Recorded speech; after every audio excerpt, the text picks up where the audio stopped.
satu yang tersisa dari sisi orang yang mengundang, yaitu ayyakuna ad-da'i qad khassa bid-da'watil aghniya. Boleh tidak hadir ke walimah atau undangan walimah apabila sahibul hajah hanya mengundang orang-orang yang kaya saja. Nah, ini juga salah satu perwakilan sikap sombong, sehingga dia membuat acara walimah lalu mengundang hanya orang-orang kaya. Artinya dia meninggalkan undangan untuk orang miskin. Jadi standar undangan dia adalah orang kaya. Kalau kita termasuk orang kaya yang masuk ke dalam list undangannya, maka diutamakan untuk tidak datang, untuk tidak mendukung kesombongannya. Walaupun kita kaya, mungkin kita salah satu yang diundang, tapi kalau kita orang kaya berilmu, lebih baik tidak datang. Dan ini kita tahu dari mana? Ketika kita melihat atau mendengarkan kabar bahawa tidak satu pun orang miskin yang terundang. Nah, jadi ini permainan adalah permainan sesama orang kaya. Rasulullah sallallahu alaihi wasallam menyebutkan bahawa syarrut ta'am ta'amil walimah yud'a ilaiha al-aghniya wa yutraku al-fuqara. Seburuk-buruknya kenduri atau seburuk-buruknya walimah, yaitu yang diundang hanya orang kaya dan meninggalkan orang miskin. Itu seburuk-buruknya walimah, kata Rasulullah. Dan untuk kita ulang kembali Bapak Ibu sebagai pengetahuan bahawa walimah itu hari keberkahan, dan keberkahan itu turun di atas doa dan ridhanya orang miskin. Mengundang orang miskin menyebabkan Allah sayang kepada orang yang memberi makan orang miskin. Mengundang anak yatim menyebabkan turunnya segala keberkahan dari Allah. Maka lebih utama kita mengundang mereka daripada mengundang orang-orang yang kita harapkan balas jasa darinya. Kadang-kadang ada sebahagian mengundang orang kaya karena memikirkan bahawa kalau orang kaya makannya sedikit, amplopnya banyak. Ya, jadi itu pikiran yang sering terjadi. Kalau mengundang orang kaya itu makannya sedikit, ya, tapi isi amplopnya banyak. Nah, itu yang menjadi standar kita agar kembali modal yang telah kita keluarkan. Lalu kita meninggalkan orang miskin, karena dalam pikiran sebahagian orang miskin makannya banyak, isi amplopnya sedikit. Padahal disitulah duduknya keberkahan Allah. Jadi biarkan orang miskin makan sesuka-suka. Bimbing anak mereka, kasih tahu ini, ada itu. Ya, namanya juga orang miskin. Sekali-sekali mereka bisa makan makanan yang dibuat dengan cara mewah. Banyak orang yang tidak mau memperhatikan mereka. Dan ini kalau terjadi, maka tidak perlu atau lebih utama untuk tidak datang. Walaupun datang boleh, tapi lebih utama untuk tidak datang. Ya. Ada hadis tentang Abu Hurairah yang diundang ke walimah. Ini sepeninggal Rasulullah sallallahu alaihi wasallam. Jadi Rasulullah telah wafat. Asar sahabat menyatakan bahawa hadis tentang Abu Hurairah yang diundang ke satu undangan. Qala Malik bin Anas. Jadi yang menceritakan hadis dari Malik bin Anas, an Abi Hurairah balaghani anna Aba Hurairah du'iya ila al-walimah. Telah sampai kabar kepadaku, kata Malik, bahawa Abu Hurairah pernah diundang walimah. Wa alaihi thiyabun duna, dan dia ketika itu memakai pakaian-pakaian rendahan.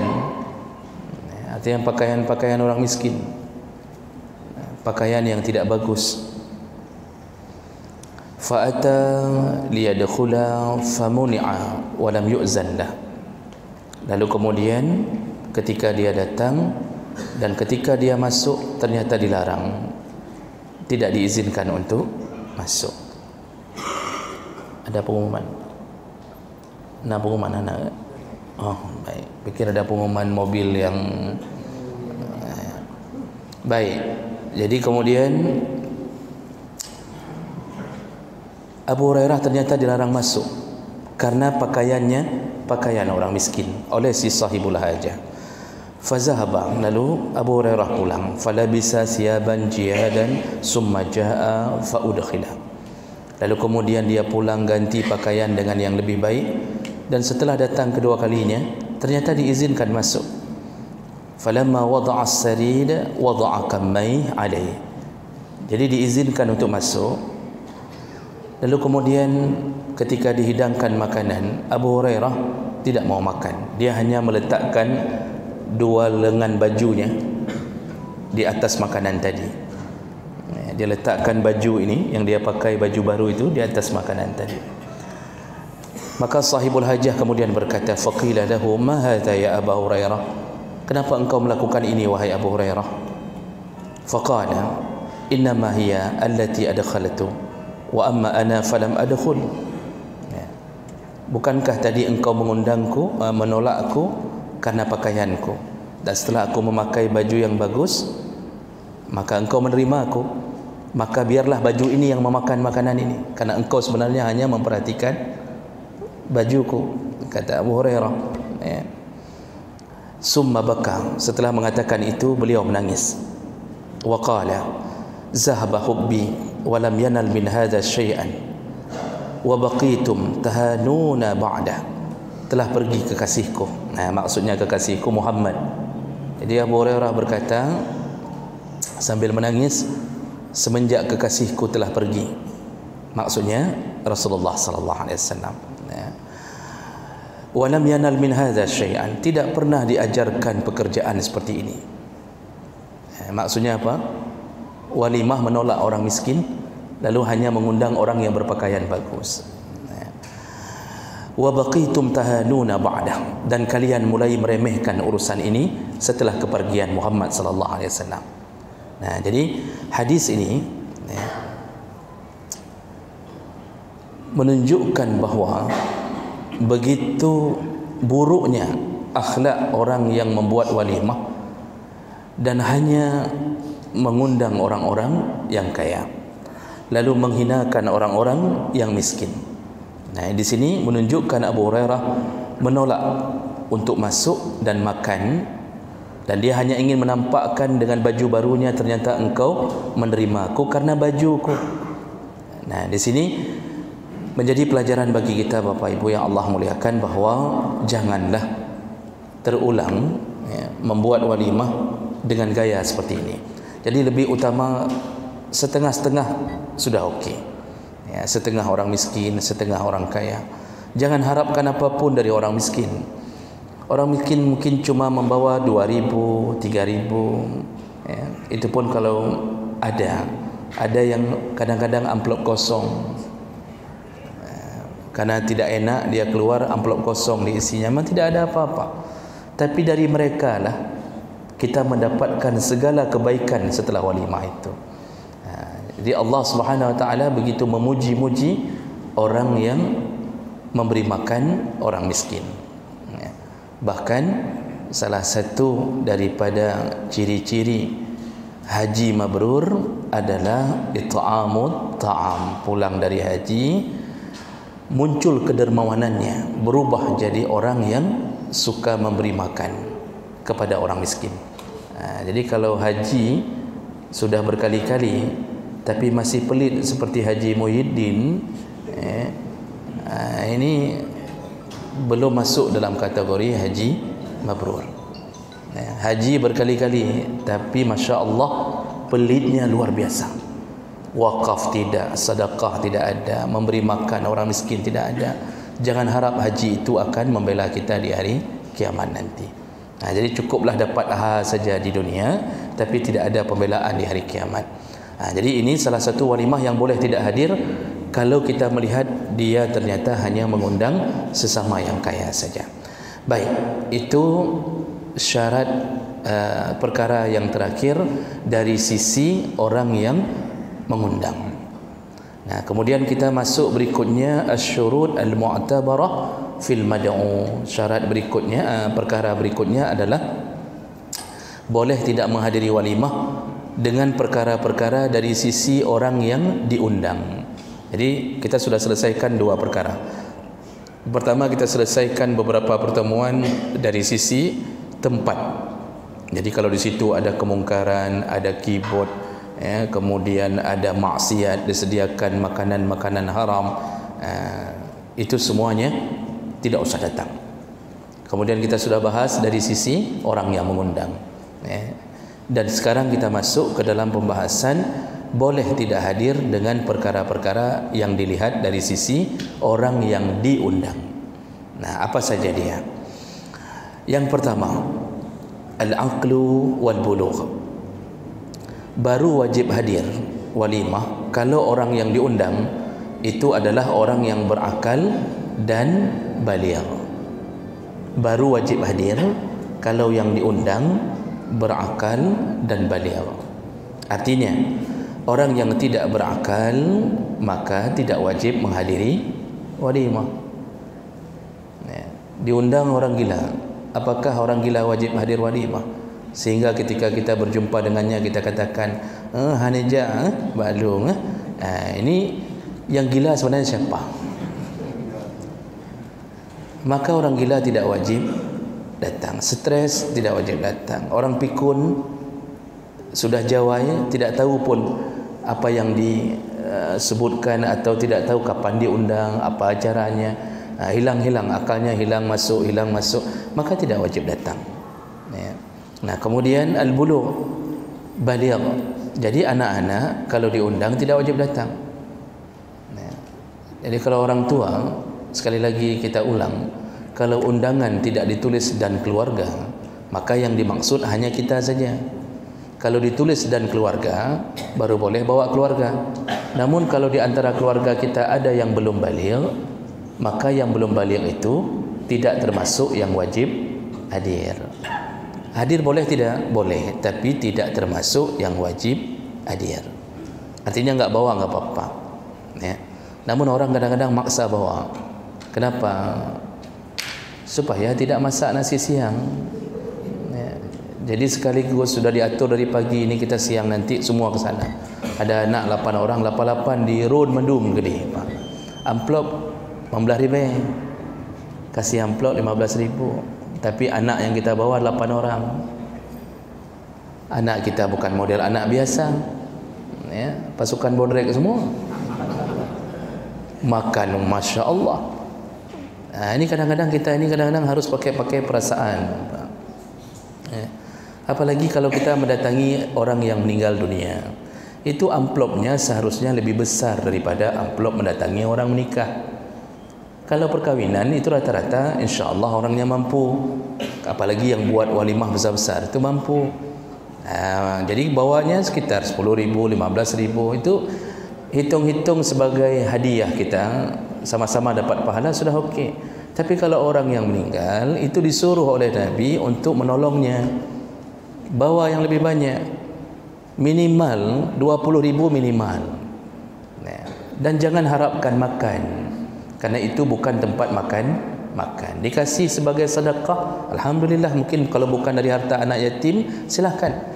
Mungkin ada sponsor, mungkin ada saudaranya, pamannya dari mana mau sedekah, silahkan.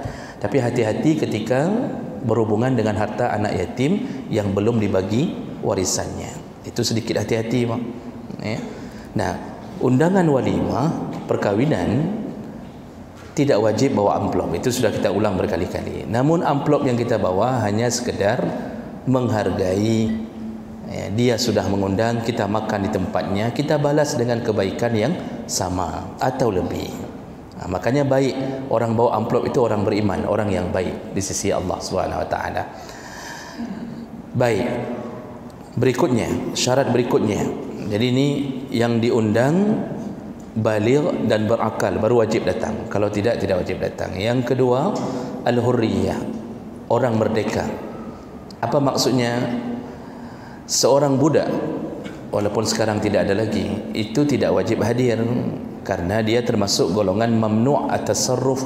Dia enggak bisa melakukan kecakapan hukum karena semua tindakan dia adalah bihaqqis sayyid. Dia milik tuannya. Dia milik tuannya. Maka budak itu kalau diundang harus izin tuan. Kalau tuannya tidak mengizinkan, maka tidak boleh. Tapi sekarang ini tidak ada lagi. Pembantu itu bukan budak. Kalau diundang pembantu, maka tidak perlu izin daripada majikan, kecuali pembantu itu dipelihara di rumah itu, artinya dibesarkan, dia memang standby 24 jam di rumah itu. Tapi kalau cuma pembantu cuci piring pulang, cuci baju pulang, lalu ketika ada undangan, perlukah dia minta izin kepada tuannya? Tidak perlu. Yang tidak boleh pergi di masa dia cuci piring, tiba-tiba langsung dia campak piring dia pergi, itu tidak boleh, karena dia di dalam masa penyewaan. Dia termasuk di dalam masa penyewaan jasanya. Baik. Yang ketiga, al-Islam, baru wajib hadir. Orang yang diundang itu harus Islam. Artinya, kalau yang diundang kafir, maka kafir pun enggak wajib hadir ke tempat walimah orang Islam. Dulu waktu kita bahas dari sisi orang mengundang, kalau yang mengundang kafir, non-muslim, ada orang yang kadang-kadang alergi mendengarkan nama kafir, pinginnya non-muslim, padahal kafir lebih lembut daripada non-muslim. Kafir itu apa? Kafara itu artinya menutup, dihapuskan, terhapus atau menutup. Allah menyebut kafir itu bukan bermakna orang itu begitu hinanya, karena hidayah tetap milik Allah. Disebut kafir karena masih tertutupnya hati, belum terbuka untuk mengenal kebenaran, maka disebut kafir. Datang orang-orang hari ini sok-sok merasa dia lebih hebat daripada Allah, lalu mengumumkan jangan sebut kafir, yang penting non-muslim, karena dia merasa non-muslim lebih lembut daripada kafir. Ini kan image yang dibangun sendiri, padahal kalimat kafir itu lebih sopan daripada non-muslim. Jadi Allah hanya ingin mengatakan yang masih tertutup hatinya dari kebenaran, merekalah dia. Jadi kalau orang kafir membuat walimah, kita pun tak wajib hadir. Boleh tidak hadir. Kalaupun hadir, di sana tiba-tiba ada maksiat, aurat berjalan-jalan, kadang-kadang yang seksi-seksi, itu malah lebih bagus tidak hadir. Atau makanannya babi semua, khamar, tidak usah hadir. Nah sekarang bagaimana kalau kita mengundang orang kafir, sahabat kita, ternyata dia pun enggak wajib hadir. Orang kafir itu tidak wajib hadir, karena syarat wajib hadir ke walimah orang adalah yang diundang harus orang Islam. Karena walimah ini hubungannya adalah hubungan ukhuwah, hubungan akidah, hubungan ukhuwah Islamiyah. Dengan datang kita telah meyakinkan dia bahwa aku saudaramu. Jadi tidak wajib hadir orang yang diundang apabila dia kafir, baik kafir zimmi, musta'min, ataupun berbagai macam bentuk kafir, itu tidak wajib hadir. Berikutnya yang keempat, alla yujad uzrun mu'tabar syar'an. Boleh tidak hadir walimah ketika kita diundang dalam keadaan mempunyai uzur. Jadi uzur ini uzur mu'tabar, uzur yang dalam syariat layak untuk tidak hadir. Apa standarnya? Zahaba jumhurul fuqaha ila anna min syuruti ijabati ad-da'wah ila al-walimah alla yaquma bil mad'u ilaiha uzrun mu'tabar syar'an yamna'uhu min huduriha katilka al-a'zar al-murakhassah fi tarkil jum'ah awil jama'ah. Jadi jumhur ulama mengatakan kalau ada uzur dari orang yang diundang Dan uzur itu uzur yang standarnya adalah uzur yang orang boleh tidak datang salat Jumaat, atau uzur yang orang boleh tidak datang salat berjamaah. Dan itu uzurnya, maka dibolehkan untuk tidak hadir di walimah orang itu. Nah, jadi coba kalau kita ulang uzur apa saja yang membolehkan orang tidak salat Jumaat. Itulah uzur yang membolehkan orang untuk tidak hadir di walimah orang, artinya tidak berdosa lagi. Ya.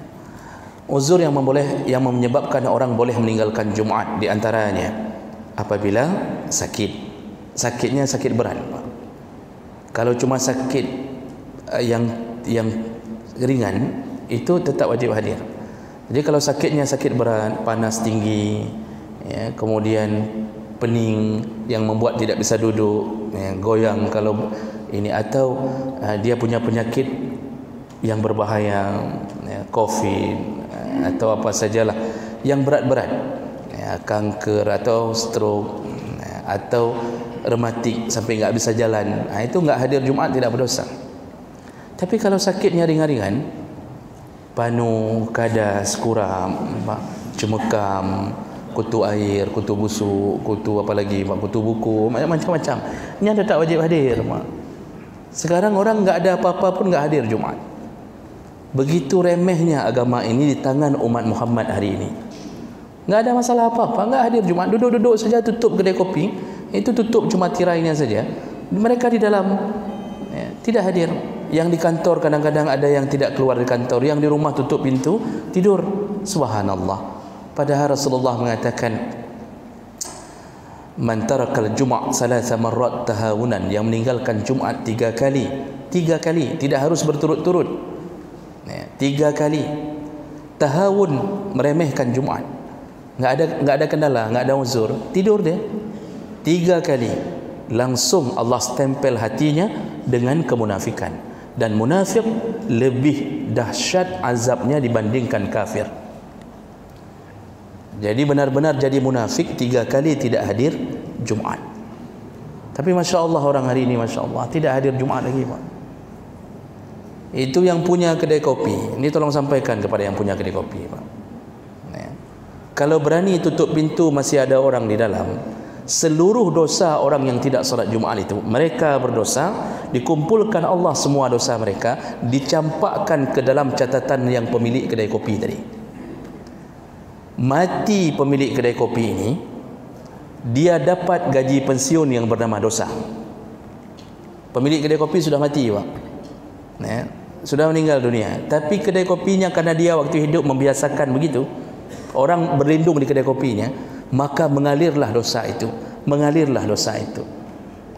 Ini yang juga yang punya bisnis buka PS, ya, yang punya bisnis buka PS, ketika salat Jumaat tutup pintu, lalu anak-anak remaja di dalamnya bermain, ya, tidak keluar, maka hukumnya sama, semua dosa mereka kepada si pemilik bisnis. Makanya kalau buka bisnis hati-hati, Pak. Bisa-bisa orang seluruhnya dosa dicampakkan ke kita. Kita mati, dosa masih mengalir. Jadi jangan buat yang macam-macam bisnis, buat yang aman-aman saja. Jual kerupuk muli yang, ya, atau buka bengkel sepeda atau apa sajalah. Jangan buat yang aneh-aneh, Pak. Karena kematian itu bisa datang tiba-tiba dan kita tidak sempat memberi wasiat. Tolong setelah saya mati, tolong ditutup kedai kopinya. Kita nggak sempat kasih wasiat itu. Ini apalagi yang berani buka bioskop, lalu orang mulai bermaksiat di dalamnya, atau macam-macam lah. Bahkan di komplek-komplek, di lingkungan-lingkungan tertentu, itu ada yang menyediakan wifi untuk anak-anak. Jadi dia pasang wifi, anak-anak bayar 1 jam 5 ribu, bayar. Anak-anak main game, ada yang nonton film porno, ada yang menggunakan entah apa-apa mereka gunakan, seluruh dosanya dicampakkan kepada dia. Jadi penyebab tidak wajib Jumaat menyebabkan tidak wajib walimah, tidak wajib datang ke walimah kalau sakit, ya. Yang berikutnya di antara penyebab boleh tidak Jumaat adalah safar, terjadi safar, kita melakukan perjalanan jauh. Jadi walimah yang diundang itu kita enggak wajib hadir lagi karena kita sudah berada di dalam perjalanan. Termasuk berikutnya cuaca yang menghadang kita, hujan. Undangan ada 5 hari ini, misal hari Minggu ada 5 undangan, hujan lebat Pak, enggak bisa keluar. Ada mobil, kalau ada mobil berarti ada penghalang untuk menahan hujan. Kalau begitu berubah jadi wajib. Tapi sayangnya ada orang hari ini beli mobil supaya enggak kena hujan. Nah, itu ada model tipe begitu Pak. Beli mobil, waktu hujan enggak berani keluarkan mobil. Kenapa? Takut kena hujan. Ini bangai apa stres ni?